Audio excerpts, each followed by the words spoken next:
ஒரு முகூர்த்தம் மிஸ் ஆச்சுன்னா இன்னொரு முகூர்த்தத்தில் எப்படி பண்ணுறதுக்குன்னு ஒரு நாலேஜ் வேணும், வேற ஒன்றும் இப்போ இல்லை. என்னன்னா ஒரு 8:30 to 10க்குள்ள ஒரு முகூர்த்தம் இருக்குது, 11 to 11:30க்குள்ள ஒரு முகூர்த்தம் இருக்குன்னு சொல்கிறாங்க. இவங்க சடங்குகள் எல்லா முறைகளும் பண்ணி ஒரு கல்யாணத்தில் பண்ண போகிறாங்க அப்படின்னா அந்த முகூர்த்தம் அப்படி தள்ளி போயிடுச்சு அப்படின்னா சரி இந்த முகூர்த்தத்தில் அடுத்த முகூர்த்தத்தில் பண்ணிக்கலாம் அப்படின்ற மாதிரி ஒரு தம்பதிக்கு வந்து கல்யாணத்தை ஒரு முகூர்த்தத்தை மாற்றி பண்ணலாமா சார்?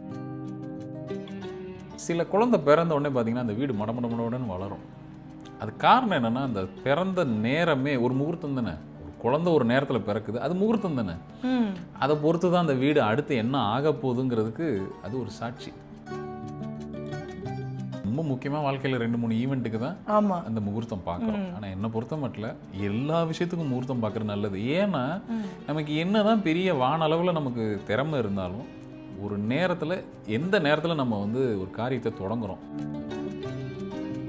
ஒரு மனித வாழ்க்கையை எப்படி டிசைன் பண்ணியிருக்கு இந்த கர்மானா, நான் இதெல்லாம் உனக்கு கஷ்டம்லாம் கொடுப்பேன், ஒரு சில நேரத்தை நான் விட்டு கொடுப்பேன், அந்த நேரத்தில் நான் எதுவும் பண்ண மாட்டேன், நீ தப்பிச்சுக்கோ.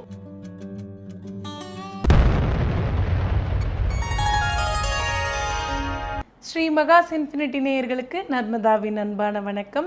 நம்மளுடைய சேனலில் தொடர்ந்து பல்வேறு விதமான ஆன்மீக தகவல்கள் பார்த்துட்ருக்கோம். அந்த வகையில் இன்றைக்கி நம்ம பார்க்க போகிற இந்த ஒரு பதிவில் நேயர்கள் கேட்டிருக்கக்கூடிய பல்வேறு விதமான சந்தேகங்களுக்கு தெளிவான பதில் கொடுக்கறதுக்காக நம்ம கூட இன்றைக்கி பிரசன்ன ஜோதிடர் ஆஸ்ட்ரோ நியூமராலஜிஸ்ட் டாக்டர் மகாஸ் ராஜா அவர்கள் இணைஞ்சிருக்கிறாங்க. வணக்கம் சார். வணக்கம்மா. சார், இப்போ வந்து நேயர்கள் கேட்கக்கூடிய நிறைய கொஷினை நம்ம வந்து தொடர்ந்து பதிவுகளாக கொடுத்துட்ருக்கோம் சார். அதில் வந்து இந்த முகூர்த்தம் அப்படின்ற வார்த்தை வந்து பார்த்திங்க அப்படின்னா ஒன்று பால் காய்ச்சற வீடுகள்லையோ இல்லை திருமண வீடுகள்லையோ மட்டும்தான் பிரதானமாக பார்த்துட்ருக்குறாங்க. இந்த முகூர்த்தம் அப்படின்றது ரொம்ப முக்கியமான ஒரு விஷயமா சார் ஒரு மனித வாழ்க்கையில் நீங்கள் எப்படி பார்க்குறீங்க சார்? பாருங்கள், எல்லோரும் நம்ம உழைக்கிறோம், நம்ம எல்லோரும் ஒரே எஃபர்ட்ஸ் போடுறோம், முன்ன பின்ன இருக்கலாம். ஆனால் ஆல்மோஸ்ட் நெருக்கி தான் எல்லோரும் ஓடுறோம், உழைக்கிறோம், செய்கிறோம். ஒரு ஈவெண்ட்டை எந்த நேரத்தில் நம்ம எடுக்கிறோமோ அதுக்கப்புறம் சில விஷயம் அதுக்கேற்ற மாதிரி கொண்டு போவோம். இப்போ பாருங்கள், இதை எப்படி பார்க்கலான்னா, ஒரு வீட்டில் ஒரு குழந்தை பிறந்த அந்த நேரம் இருக்கு இல்லையா, அதை பொறுத்து அந்த வீட்டோட வளர்ச்சி இல்லை தளர்ச்சி அமையும். சில குழந்தை பிறந்த உடனே பார்த்திங்கன்னா அந்த வீடு மடமடமடன்னு வளரும். அது காரணம் என்னென்னா, அந்த பிறந்த நேரமே ஒரு முகூர்த்தம் தானே. ஒரு குழந்தை ஒரு நேரத்தில் பிறக்குது, அது முகூர்த்தம் தானே. அதை பொறுத்து தான் அந்த வீடு அடுத்து என்ன ஆக போகுதுங்கிறதுக்கு அது ஒரு சாட்சி. ஒரு இதுக்கு நிறைய விஷயங்கள் சொல்லலாம். சில நல்ல முகூர்த்தத்தில் பிறந்த குழந்தைங்க பார்த்திங்கன்னா பிறக்கும் போது அந்த வீடு ஒரு நிலையில் இருந்திருக்கும், ஒரு எக்கனாமி, அது ஒரு பொருளாதார சூழ்நிலையில் இருந்திருக்கும். ஒரு 15 வயசு 20 வயசு அந்த காலகட்டம் வரும்போது பார்த்திங்கன்னா அந்த வீடு 10 மடங்கு 20 மடங்கு வளர்ந்துருக்கும். இதுக்கெல்லாம் காரணம் என்ன அப்படின்னா, அந்த குழந்தை வாங்கிட்டு வந்த வரம். இது யார் கையிலையும் கிடையாது, நம்ம என்ன தான் நேரம் குறித்து கொடுத்தாலும் அந்த குழந்தை வாங்கிட்டு வந்த வரம். இது அந்த வீட்டோட வளர்ச்சிக்கான ஒரு முகூர்த்தம். அதே மாதிரி இப்போ நம்ம எங்கே வந்து நின்றுட்டோம் அப்படின்னா, வெறும் கல்யாணத்துக்கு மட்டும். ஆமாம், இந்த முகூர்த்தம் அப்படின்ற வார்த்தையே வந்து பிரதானமாக இந்த 2 இடங்கள்ல தான் பயன்படுத்துகிறோம். அதை தாண்டி வந்து பார்த்திங்கன்னா ரொம்ப சொற்பமான இடங்களில் மட்டும்தான் பிரயோகப்படுத்துகிறோம். அது ரொம்ப முக்கியமாக வாழ்க்கையில் 2-3 ஈவெண்ட்டுக்கு தான் அந்த முகூர்த்தம் பார்க்குறோம். ஆனால் என்னை பொறுத்த மட்டும் எல்லா விஷயத்துக்கும் முகூர்த்தம் பார்க்குறது நல்லது. ஏன்னா நமக்கு என்ன தான் பெரிய வானளவில் நமக்கு திறமை இருந்தாலும் ஒரு நேரத்தில் எந்த நேரத்தில் நம்ம வந்து ஒரு காரியத்தை தொடங்குகிறோம். இப்போ கொஞ்சம் நாளைக்கு முன்னாடி நம்ம பஞ்சபட்சி கிளாஸ் கூட எடுத்து வந்துருக்கோம். அதில் கூட நான் என்ன சொல்லியிருப்பேன்னா, ஒரு காரியத்தோட சக்ஸஸ் இல்லை ஃபெயிலியர் அது எதை பொறுத்து அமைய போகுதுன்னா அந்த பட்சியோட நேரத்தை பொறுத்து தான் அமைய போகுது. இதுக்கு எல்லாம் சிறப்பு என்னென்னா முகூர்த்தம். சரி, இங்கே பாருங்கள், நம்மளை யார் இயக்குறா? கிரகங்கள் தான் இயக்குது. ஒரு திதி, நட்சத்திரம், கிழமை, கரணம், யோகம், இந்த பஞ்ச அங்கங்கள் தான் நம்மளை இயக்குது, பஞ்சபூதம் மாதிரி. அப்போது இதை தவிர்த்து இல்லைன்னா இதுக்கு பேரலாக போய் நம்ம செயல்படணும்னா முகூர்த்தத்துக்கு இதெல்லாம் வழிவிட்டு நிற்கும். ஒரு முகூர்த்தத்தை குறிச்சிட்டோம்னா இதெல்லாம் வழிவிட்டு அந்த முகூர்த்த நேரத்தை வழிவிட்டு நிற்கும். இப்போ பாருங்கள், ஒரு மனித வாழ்க்கையை எப்படி டிசைன் பண்ணியிருக்கு இந்த கர்மானா, நான் இதெல்லாம் உனக்கு கஷ்டம்லாம் கொடுப்பேன், ஒரு சில நேரத்தை நான் விட்டு கொடுப்பேன், அந்த நேரத்தில் நான் எதுவும் பண்ண மாட்டேன், நீ தப்பிச்சுக்கோ அப்படிங்கிற. அந்த நேரத்தில் நீ ஏதாவது நல்ல விஷயம் பண்ணிட்டீங்கன்னா நீ எஸ்கேப் ஆகிடலாம். இதுக்கு தான் நமக்கு ஒரு நாலேஜ் வேணும், ஒரு முகூர்த்தத்தை குறிக்கிறதுக்கு ஒரு நாலேஜ் வேணும். எப்பயுமே நான் ஒரு வார்த்தை எப்பயுமே என்ன சொல்லுவேன்னா, இதுக்கு முன்னாடி பதிவுகளில் கூட சொல்லியிருக்கேன், ஒரு சிறந்த அஸ்ட்ராலஜருங்கிறத நம்ம எப்படி தேர்ந்தெடுக்கலாம், ஒரு ஜோதிடர் எப்படி தேர்ந்தெடுக்கலாம் அப்படின்னா, அவருக்கு பிரசனம் தெரிஞ்சிருந்தாலே அவர் சிறந்த ஒரு ஜோதிடர் தான். நல்ல பிரசனம் பார்க்குறாரு அப்படின்னாலே அவர் சிறந்த ஜோதிடர் தான். அப்போ அதுலேயும் முகூர்த்தம் குறித்து கொடுக்குறவர் இன்னும் அதிசிறந்த ஒரு அஸ்ட்ராலஜர்னு எடுத்துக்கலாம். நம்ம ஒரு முழுமையான அஸ்ட்ராலஜரை நம்ம எப்போ உணர்வோம், நம்மளே படிக்கிறோம், நிறைய படிக்கிறோம், இப்போ கூட நிறைய கிளாஸஸ் எடுக்கிறோம். எல்லோரும் கேட்குற கேள்வி, சார் எனக்கு இன்னும் நேரம் குறித்து கொடுக்குறதுல எனக்கு ஒரு பெரிய சந்தேகம் இருக்குது. நம்ம நல்ல முகூர்த்தம் குறித்து கொடுக்க தொடங்கிட்டோம், நமக்கு அதுக்கான நாலேஜ் கிடச்சிருச்சுன்னா தெய்வத்துக்கு சமமாயிடுவோம். நம்ம ஒரு தெய்வத்துக்கு சமமாக ஆகிடுவோம். ஏன்னா அந்த நல்ல நேரத்தில் ஒரு விஷயத்தை செய்கிறதுங்கிறதுக்கு ஹை நாலேஜ் வேணும், ஹை ஸ்பிரிச்சுவல் நாலேஜ் வேணும்.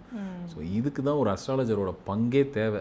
இங்கே பாருங்கள், ஒரு மெடிக்கலாக போயிட்டு நம்ம போய் ஒரு ட்ரீட்மெண்ட் எடுத்துக்கிறோம், ஒரு டாக்டர்கிட்ட போகிறோம், நம்ம ஒரு ட்ரீட்மெண்ட் எடுத்துக்கிறோம், ஒரு ஆப்ரேஷன் செஞ்சுக்கிறோம், எல்லாம் ரைட்டு. எந்த நேரத்தில் பண்ணுறோங்கிறது ரொம்ப முக்கியம். கண்டிப்பாக சார். ஒரு கிளைண்ட் ஒருத்தங்க அவங்களோட அனுபவத்தை என்கிட்ட பகிர்ந்துக்கிறாங்க. அவங்களுக்கு நல்லாவே தெரியும் முகூர்த்தம் எப்படி குறிக்கணும், என்ன ஏது எல்லாமே தெரியும். அவங்க போய் ஹாஸ்பிட்டலில் போய் அட்மிட் ஆகுறாங்க. அட்மிட் ஆகும்போதே அவங்களே குறித்து எடுத்துகிட்டு போய் டாக்டர்கிட்ட கொடுக்குறாங்க. ரொம்ப தெரிஞ்ச டாக்டர் தான், அவர்கிட்ட கொடுக்குறாங்க. சார் எனக்கு இந்த நாள்லேருந்து இந்த நேரத்துலேருந்து இந்த நேரத்துக்குள்ளே இந்த நாளில் எனக்கு ஆப்ரேஷன் செஞ்சுருங்க. அவங்க போய் ஒரு புதன்கிழமை அட்மிட் ஆகிறாங்க, வெள்ளிக்கிழமை எனக்கு ஆப்ரேஷன் பண்ணிவிடுங்கன்னு சொல்லி நேரம்லாம் குறித்து கொடுத்துட்டு தான் டாக்டர்கிட்ட போய்ட்டு அட்மிட் ஆகிறாங்க. அவரும் வாங்கன்னு சொல்லிவிட்டு, நான் வெள்ளிக்கிழமை கொஞ்சம் வெளில போகிறேன், நான் வியாழக்கிழமையே உங்களுக்கு ஆப்ரேஷன் பண்ணிடுறேன்னு சொல்லி வியாழக்கிழமை பண்ணுறாரு. அந்த அம்மா சொன்ன ஸ்டேட்மெண்ட்டு, சார் அன்றைக்கி ஃபுல்லாக மரண யோகம், எனக்கு மனசே இல்லாமல் தான் நான் வந்து சர்ஜரி செஞ்சுக்கிட்டேன், உழைச்சா உண்டு அப்படின்னு ஆண்டவன் மேலே பாரத்தை போட்டு தான் நான் ஆப்ரேஷனே செஞ்சுக்கிட்டேன். இதுக்கு என்ன காரணமாக இருக்கும்? ஏன்னா நமக்கு இவ்வளோ நாலேஜ் இருக்குது, ஒரு முகூர்த்தம் குறிக்க தெரியும், எல்லாமே தெரியுது. டாக்டர்கிட்ட கொடுத்ததுக்கப்புறமும் அதை நிகழ்த்தி காட்டலையே அப்படின்னாங்க. சொன்னால் உங்கள் கர்மா அதில் வழி விட்டு நின்றுச்சு, அதை வந்து செய்ய விடலை. அப்போது இதை செய்கிறதுக்கும் ஒரு கர்மா வேணும், இதை பற்றி தெரிஞ்சுக்கிறதுக்கும். நேரம் நமக்கு அமைகிறதுக்கு கூட ஒரு கர்மா வந்து கண்டிப்பாக தேவை. நான் அந்த அம்மாட்ட சொன்ன ஒரே வார்த்தை, நீங்கள் செல்ஃபாக குறிச்சிக்கிட்டதை விட நீங்கள் வேறு யாராவது ஒரு ஒரு குருமார்கிட்ட குறிச்சிருந்தீங்கன்னா அந்த வார்த்தைக்காவது அது நின்றுக்கும். இப்போ நம்மளே ஜோதிடம் படிச்சுட்டா கூட நமக்கான ஒரு விஷயங்கள் இல்லை நமக்கான ஒரு தேவைகளை இன்னொரு குருமார்கிட்ட இருந்தால் வாங்கிக்கணுமா சார்? அது எப்பயுமே சிறப்பு. நம்ம முதுகை எந்த காலத்திலும் நம்மளால் பார்க்கவே முடியாது, நம்மளோட பின் முதுகை நம்மளால் பார்க்கவே முடியாது. அப்போ நம்ம பிரச்சனையை இன்னொருத்தர்கிட்ட கொடுத்து அணுகும் போது தான் அது ஒரு தேர்ட் ஆங்கிளில் அவரோட ஆசீர்வாதம் தான் அங்கே நின்று பேச போகுது. ஸோ அதுதான் அவங்களுக்கு அட்வைஸ் சொன்னாங்க. அவங்க என்ன சொன்னாங்கன்னா, இப்போ இதெல்லாம் பண்ணுறதுக்கு நமக்கு ஒரு பெரிய ஹை நாலேஜ் வேணும். ஒருவேளை ஒரு முகூர்த்தம் மிஸ் ஆச்சுன்னா இன்னொரு முகூர்த்தத்தில் எப்படி பண்ணுறதுக்குன்னு ஒரு நாலேஜ் வேணும், வேற ஒன்றும் இல்லை. இப்போ என்னன்னா, ஒரு 8 to 10க்குள்ளே ஒரு முகூர்த்தம் இருக்குது, 11 to 11:30 ஒரு முகூர்த்தம் இருக்குன்னு சொல்கிறாங்க. இவங்க சடங்குகள் எல்லா முறைகளும் பண்ணி ஒரு கல்யாணத்தில் பண்ண போகிறாங்க அப்படின்னா, அந்த முகூர்த்தம் அப்படி தள்ளி போயிடுச்சு அப்படின்னா, சரி இந்த முகூர்த்தத்தில் அடுத்த முகூர்த்தத்தில் பண்ணிக்கலாம் அப்படின்ற மாதிரி ஒரு தம்பதிக்கு வந்து கல்யாணத்தை ஒரு முகூர்த்தத்தை மாற்றி பண்ணலாமா சார்? அதுக்கு ஒரு சுவாரஸ்யமான கதை சொல்லிடுறேன். என்னோட ரொம்ப நெருங்கிய ஒரு நண்பர், அவருக்கு ஜோதிடம் நல்லா தெரியும், அவர் நல்லா படிச்சிருக்காரு, ரொம்ப நெருங்கிய ஒரு நண்பர். அவருக்கே செல்ஃபாக ஜோதிடம் தெரியும். அவர் ஏன் ஜோதிடம் கற்றுக்கிட்டாருன்னா, நிறைய அஸ்ட்ராலஜர் என்னென்னமோ சொல்கிறாங்க, அட போங்கப்பா நானே கற்றுக்கிறேன்னா அவரே கற்றுக்கிட்டு அவரோட கல்யாணத்துக்கு அவரே நேரம் குறிச்சார். இந்த முகூர்த்தத்தில் தான் சார் எனக்கு கல்யாணம் அப்படின்னு என்கிட்ட கொண்டு வந்து கொடுத்தாரு. அதை பார்த்தோன்னே நான் அவர்கிட்ட என்ன சொன்னேன், இந்த முகூர்த்தத்தில் கல்யாணம் நடக்கிறது கொஞ்சம் வாய்ப்பு கம்மி தான், தள்ளி நடக்கிறதுக்கு வாய்ப்பு இருக்குது. இந்த முகூர்த்தத்தை விட்டு அடுத்த முகூர்த்தத்தில் இன்னும் ஒரு அரை மணி நேரமோ 1 மணி நேரம் கழித்து அடுத்த ஒரு முகூர்த்த நேரத்தில் நடக்கிறதுக்கு வாய்ப்பு இருக்குது அப்படி. சரி பார்க்கலாம், இது ஒரு சேலஞ்சாகவே வச்சுக்கிறோம், இப்படி நடக்குதான்னு பார்ப்போம். நீங்கள் வேறு இப்படி சொல்லிட்டீங்க, ஒரு ஜோதிடர் நடத்தி காட்டுறேன் அப்படின்னு சவால் விட்டு, உங்கள் வாக்கை நான் பொய்யாக்கி காட்டுறேன் அப்படின்னாரு. சரி பார்த்துருவோம் அப்படின்ட்டு அந்த கல்யாணத்துக்கு நீங்கள் அவசியம் வரணுன்னாரு. நம்ம சொல்லிட்டோம். அப்போ அந்த எவிடன்ஸ் அங்கே என்ன நடக்குதுங்கிறத பார்க்கணும் இல்லையா, விட்னஸ் பண்ணணும்ல. சரி நானும் வந்துடுறேன் அப்படின்ட்டு அந்த கல்யாணத்துக்கு போயாச்சு. ரொம்ப நெருங்கிய நண்பர். அந்த கல்யாணத்தில் அவர் என்னென்னா, ஒரு ஊரில் ஒரு பெரிய மனுஷங்க வந்து தான் அந்த தாலி எடுத்து கொடுக்கணுன்ட்டு அவரை ஏற்கனவே முன்கூட்டியே எல்லாம் சொல்லி இன்வைட் பண்ணி ஏற்பாடெல்லாம் பண்ணியாச்சு. அன்னைக்குன்னு பார்த்து அவரால் கொஞ்சம் வர முடியலன்னா நேரத்துக்கு வர முடியல, கொஞ்சம் தள்ளி வந்தார். சரி தள்ளி வந்தார். கரெக்டாக முகூர்த்த நேரம் முடிகிறதுக்கு ஒரு 10 நிமிஷம் 20 நிமிஷத்துக்கு முன்னாடி தான் ஹால்குள்ளேயே உள்ளே வராரு, கல்யாண இதுக்குள்ளே வராரு, அந்த வெட்டிங் ஹால்குள்ளே உள்ளே வராரு. வந்ததுக்கப்புறம் தான், அது ஒரு சின்ன கிராமத்தில் நடக்குது அந்த கல்யாணம். அதுக்கப்புறம் தான் தாலியை தேடுறாங்க, தாலி எங்கே வச்சோம் அப்படின்ட்டு. பொண்ணு வீட்டில் மறந்து வச்சுட்டு வந்துட்டாங்க. ஐயோ. அப்புறம் திருப்பி ஓடி போய் எடுத்தா அந்த முகூர்த்த நேரம் தள்ளி போயிடுச்சு.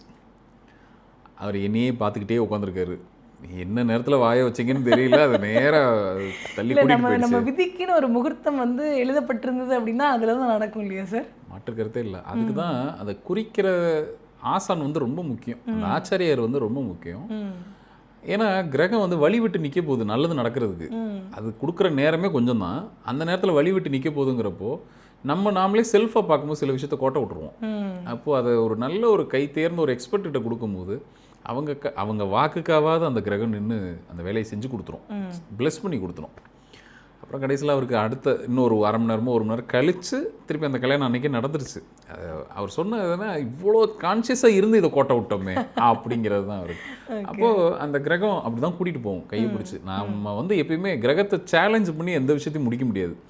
அடிப்படிஞ்சு ஒரு வேலையை நம்ம சாதிச்சுக்கலாமே தவிர சேலஞ்ச் பண்ணி உன்னை நான் எதிர்த்து பண்ணி காட்டுறேன் பாருன்னு நம்ம எதையுமே செய்ய முடியாது. நான் இதை பல கிளாஸஸில் சொல்லியிருக்கேன், நம்ம பஞ்சபட்சி கிளாஸ்லையும் சொன்னேன். எதிர்த்து செய்யாதீங்க, எதிர்த்து செஞ்சீங்கன்னா மாட்டிக்கிறீங்க. அடிப்பணிஞ்சு எனக்கு கொஞ்சம் வழி விடுங்கன்னு கொஞ்சம் நம்ம ப்ளீஸ் பண்ணி கேட்கும்போது கிரகம் போய் தொலை அப்படின்ட்டு விட்டுருவோம், மன்னிச்சு விட்டுருவோம். அதை விட்டுட்டு நம்ம வந்து நான் உன்னை எதிர்த்து பண்ணி காட்டுறேன் பாருன்னு எப்பவுமே சேலஞ்ச் மோடில் போகக்கூடாது. ரொம்ப நன்றி சார். நன்றிப்பா.